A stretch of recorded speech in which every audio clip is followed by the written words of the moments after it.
My dear friends, today I bring you a timeless tale that has echoed through the ages, captivating hearts across generations. It's the enchanting story of the Queen Bee, a narrative filled with wisdom, perseverance, and the triumph of virtue over adversity. Welcome to Storyteller Corner, where enchanting tales weave their magic. Journey with me into the heart of this captivating story, where a clever king, 3 devoted sons, and a magical queen bee embark on a remarkable journey. Amidst challenges and trials, they discover the strength within, teaching us the enduring power of resilience and cooperation.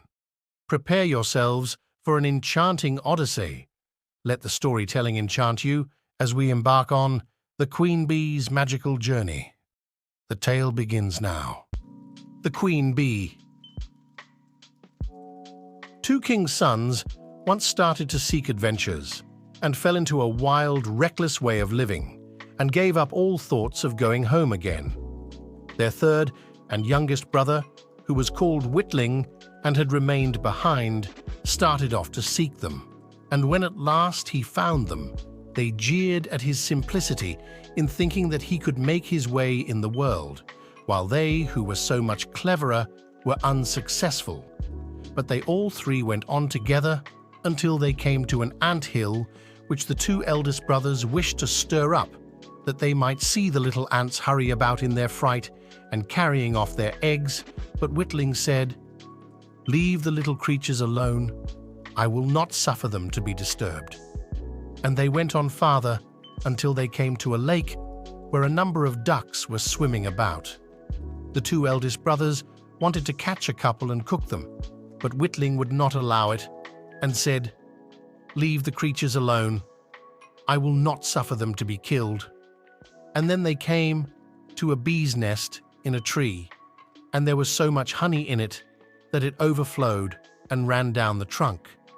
The 2 eldest brothers then wanted to make a fire beneath the tree that the bees might be stifled by the smoke, and then they could get at the honey. But Whitling prevented them, saying, "Leave the little creatures alone. I will not suffer them to be stifled." At last, the 3 brothers came to a castle where there were in the stables many horses standing, all of stone, and the brothers went through all the rooms until they came to a door at the end, secured with 3 locks, and in the middle of the door a small opening through which they could look into the room. And they saw a little grey-haired man sitting at a table. They called out to him once, twice, and he did not hear, but at the 3rd time he got up, undid the locks, and came out. Without speaking a word, he led them to a table loaded with all sorts of good things, and when they had eaten and drunk, he showed to each his bedchamber. The next morning, the little grey man came to the eldest brother, and beckoning him, brought him to a table of stone on which were written 3 things, directing by what means the castle could be delivered from its enchantment. The first thing was that in the wood under the moss lay the pearls belonging to the princess, 1,000 in number, and they were to be sought for and collected, and if he who should undertake the task had not finished it by sunset, if but 1 pearl were missing, he must be turned to stone. So the eldest brother went out and searched all day, but at the end of it he had only found 100. Just as was said on the table of stone came to pass, and he was turned into stone. The second brother undertook the adventure next day, but it fared with him no better than with the first. He found 200 pearls and was turned into stone. And so, at last, it was Whitling's turn, and he began to search in the moss. But it was a very tedious business to find the pearls, and he grew so out of heart that he sat down on a stone and began to weep. As he was sitting thus, up came the Ant King with 5,000 ants, whose lives had been saved through Whitling's pity, and it was not very long before the little insects had collected all the pearls and put them in a heap. Now the second thing ordered by the table of stone was to get the key of the princess's sleeping chamber out of the lake, and when Whitling came to the lake, the ducks whose lives he had saved came swimming and dived below and brought up the key from the bottom. The third thing that had to be done was the most difficult, and that was to choose out the youngest and loveliest of the three princesses.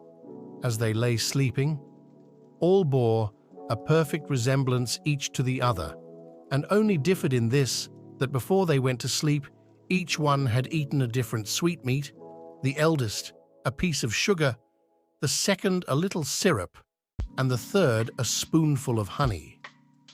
Now the queen bee of those bees that Whitling had protected from the fire came at this moment, and trying the lips of all three, settled on those of the one that had eaten honey, and so it was that the king's son knew which to choose.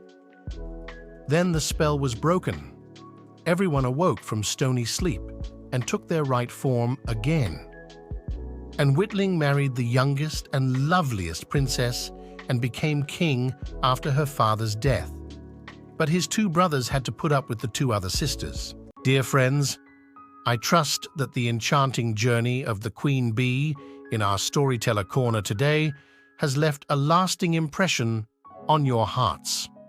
As you reflect on the remarkable wisdom and resilience displayed by the characters, consider the valuable lessons embedded in their adventurous tale. If this story has resonated with you, we warmly encourage you to show your support by liking, sharing, and subscribing. Your engagement fuels the magic of storytelling. Stay curious and compassionate, and thank you for being an integral part of our Storyteller Corner community. Until our next storytelling rendezvous, continue to dream and explore the vast landscapes of imagination. Your presence enriches our tapestry of tales. Wishing you farewell for now, and take good care.